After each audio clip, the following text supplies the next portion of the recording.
¿Alguna vez sentiste que al deslizar la tarjeta de crédito el mundo se vuelve más brillante? Que ese pequeño clic te da la sensación de haber subido un escalón en la escala del éxito, aunque al día siguiente la factura aparezca como una sombra que te persigue. Esa mezcla de euforia momentánea y miedo latente es lo que muchos llaman comprar hoy para sentirme exitoso. Lo que parece un simple impulso de consumo es, en realidad, una trampa psicológica que adormece el dolor de pagar y, sin que nos demos cuenta, nos lleva a vivir por encima de nuestra propia realidad. Bienvenido a este espacio donde desmenuzamos la psicología detrás de nuestras decisiones con el dinero. Hoy vamos a hacer una radiografía del crédito como herramienta de autodestrucción, esa caja mágica que nos promete libertad, pero que, en la práctica, se convierte en una cadena que nos obliga a aceptar trabajos que odiamos solo para mantener el ritmo de consumo que nos hace sentir vivos. Si alguna vez te has preguntado por qué, aún ganando bien, siempre terminas sin dinero, este análisis es para ti.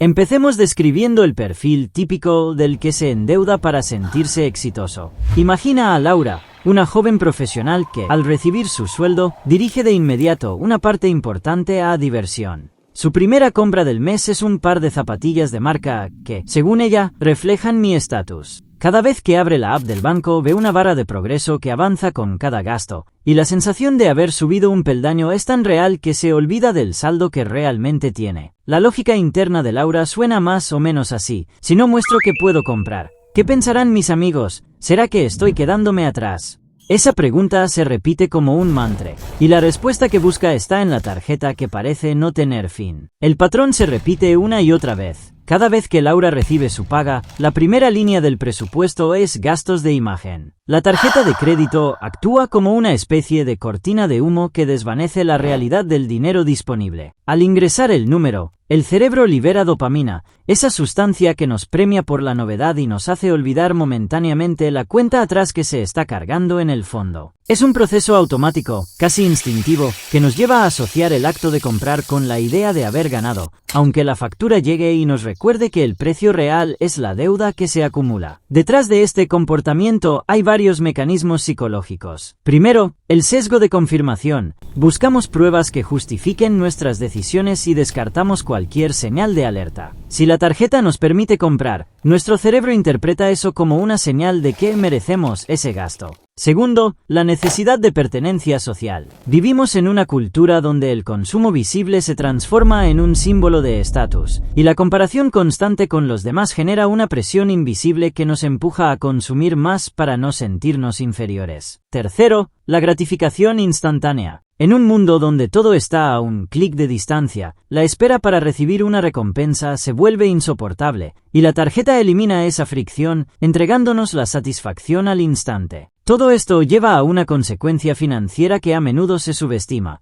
La deuda se vuelve una carga pesada que condiciona nuestras decisiones futuras. Cuando la factura llega, la única salida parece ser aceptar un trabajo extra, renunciar a un hobby o incluso tomar otro crédito para pagar el primero. La cadena se cierra y nos encontramos atrapados en un ciclo donde el éxito que buscamos es, en realidad, una ilusión que nos mantiene prisioneros de un estilo de vida que no nos pertenece. La libertad que anhelamos se convierte en un precio que pagamos con tiempo, salud mental y la posibilidad de vivir una vida auténtica. Ahora, una pregunta que puede cambiar tu perspectiva.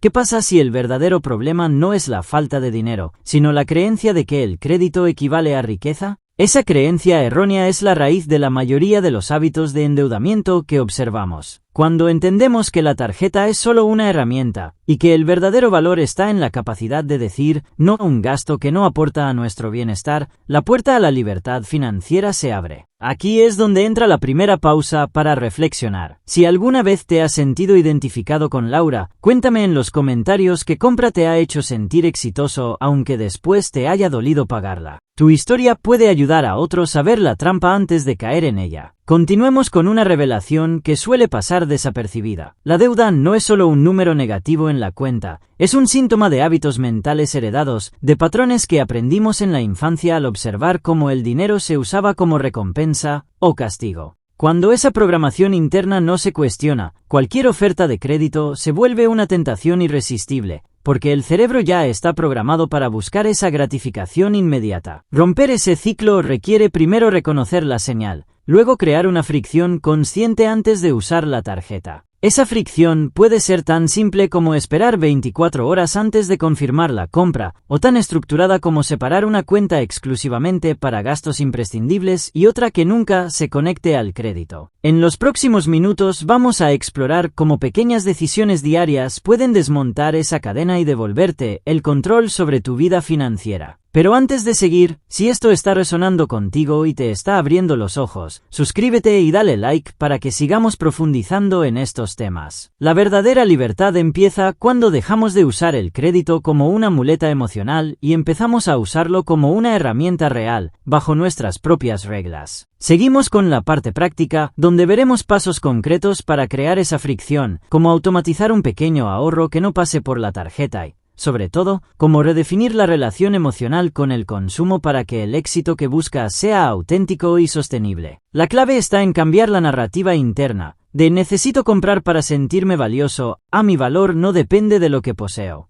Esa transición, aunque desafiante, es el puente que te lleva de la autodestrucción al verdadero empoderamiento financiero. Y ahora, vamos a desglosar paso a paso esa fricción consciente que mencioné antes, para que puedas implementarla sin que se convierta en otro obstáculo mental. Primero, la regla de la pausa de 24 horas. Cuando sientas el impulso de deslizar la tarjeta, detente. Apaga la pantalla, respira profundo y escribe en una hoja física o en una nota del móvil la razón exacta por la que crees que necesitas ese artículo. ¿Es una necesidad real o una promesa de autoestima? Esa pausa te da tiempo para que la respuesta emocional inicial se enfríe y permite que la parte racional del cerebro tome el control. Estudios de neurociencia demuestran que, si el proceso de decisión se extiende más allá de los 20 minutos, la zona de la corteza prefrontal, encargada del autocontrol, gana fuerza, mientras que el circuito de recompensa del núcleo accumbens pierde intensidad. En la práctica, esa pausa convierte el «tengo que comprar ahora» en «realmente lo necesito».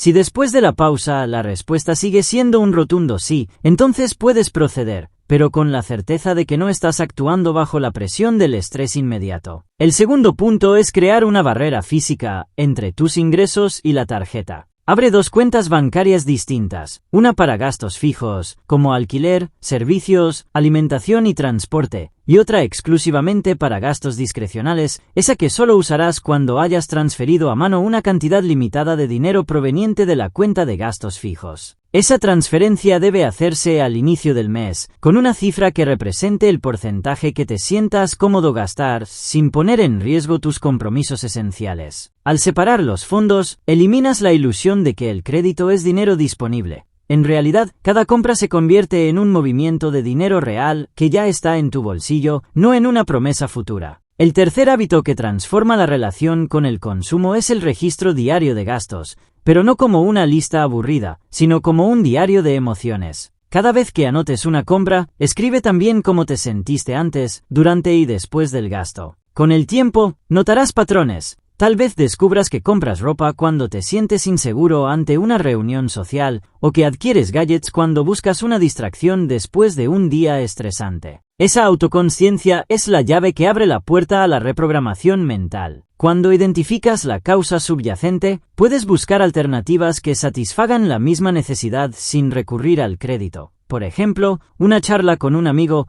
una caminata al aire libre o una actividad creativa que libere dopamina de forma natural. Ahora hablemos del aspecto emocional más profundo, la creencia de que el crédito equivale a estatus. Esa idea se arraiga en la infancia, cuando vemos a los adultos comprar sin mostrar el costo real, o cuando el dinero se utiliza como recompensa por comportamientos buenos. Esa programación se transmite de generación en generación, y muchas veces ni siquiera somos conscientes de que la asociamos con reconocimiento social. Para romper ese vínculo, es útil practicar ejercicios de visualización. Imagina tu vida dentro de 5 años sin la carga de la deuda. Visualiza la tranquilidad de poder decidir sin presión, la libertad de dedicar tiempo a proyectos que realmente te apasionen, la satisfacción de saber que cada decisión financiera está alineada con tus valores. Esa imagen positiva refuerza la nueva identidad de una persona que no necesita demostrar nada a través del consumo. En paralelo, construye hábitos de celebración que no impliquen gasto. Cada vez que logres mantenerte dentro del presupuesto o pagar una cuota importante, reconoce ese logro con una actividad que no requiera dinero. Una tarde de lectura, una meditación guiada, una caminata al atardecer. Al reforzar el éxito con experiencias internas, entrenas al cerebro a buscar la recompensa en la sensación de logro, no en la adquisición material. Con el tiempo, la necesidad de comprar para sentirme exitoso disminuye, y el sentido de valías se vuelve más sólido y menos dependiente de objetos externos. Recuerda también que el entorno social tiene un peso enorme. Si tu círculo de amigos celebra constantemente los últimos lanzamientos de tecnología o las escapadas de lujo, la presión de estar a la altura será constante. No es necesario alejarte de esas personas, pero sí puedes establecer límites claros. Por ejemplo, sugiere actividades que no giren en torno al gasto, como una noche de juegos de mesa, una ruta de senderismo o una cena en casa donde cada quien lleva un plato. De esa forma, el vínculo social se mantiene, pero la dinámica de consumo se debilita. Una última herramienta práctica, la regla del 0 a fin de mes. Al terminar cada mes, revisa todas tus cuentas y asegúrate de que el saldo disponible sea 0, es decir, que no quede dinero sin asignar. Cada peso que no tenga un propósito definido debería volver a la cuenta de ahorros o a la de gastos esenciales. Esa disciplina evita que el dinero flote sin control y reduce la tentación de usar la tarjeta como un depósito improvisado para cualquier gasto inesperado. Si has llegado hasta aquí, es señal de que estás listo para darle un giro real a tu relación con el crédito y, por extensión, a tu propia percepción de éxito. No es un proceso de la noche a la mañana, pero cada pequeño paso que tomes suma y construye una base más sólida. La verdadera libertad financiera comienza cuando dejas de usar el crédito como una muleta emocional y lo transformas en una herramienta bajo tu mando, alineada con tus metas y valores. Antes de cerrar, quiero recordarte que la deuda que hoy sientes como una carga pesada es solo la manifestación visible de hábitos mentales mucho más profundos, heredados y repetidos sin cuestionamiento. Si logras identificar y modificar esos patrones internos, la deuda perderá su poder sobre ti. Esa es la clave para pasar de la autodestrucción al empoderamiento auténtico. Si este contenido ha resonado contigo, si alguna frase ha hecho clic en alguna parte de tu historia, te invito a compartir tu experiencia en los comentarios. Cuéntanos cuál es la compra que más te hizo sentir exitoso, aunque después te haya dolido pagarla, o cuál es la señal que ahora reconoces como el disparador de ese impulso de gasto. Tu relato puede ser la chispa que ayude a otros a ver la trampa antes de caer en ella. Como siempre, si quieres seguir profundizando en la psicología que está detrás de los hábitos de pobreza, no te pierdas el próximo vídeo titulado Psicología de las personas con hábitos de pobre. ¿Por qué tu mente rechaza la riqueza real? Allí desglosaremos cómo el miedo inconsciente y las creencias limitantes bloquean la capacidad de generar y retener riqueza, y te daremos estrategias para reprogramar esa mentalidad. Así que, si aún no lo has hecho, suscríbete al canal, activa la campanita para no perderte ninguno de nuestros análisis y regálanos un like si consideras que este mensaje puede ayudar a alguien más. Cada interacción nos permite seguir creando contenido que combine la investigación psicológica con consejos financieros prácticos. Al final, es lo que buscamos, ofrecerte herramientas reales para vivir una vida más libre, plena y alineada con tus verdaderos valores. Recuerda, el crédito no tiene que ser tu enemigo, pero tampoco debe ser tu refugio. Tú decides si será una herramienta que te impulse hacia tus metas o una cadena que te ate a un estilo de vida que no te pertenece. La elección está en tus manos, y el primer paso empieza con la conciencia. Gracias por acompañarme en este análisis, y nos vemos en el próximo vídeo.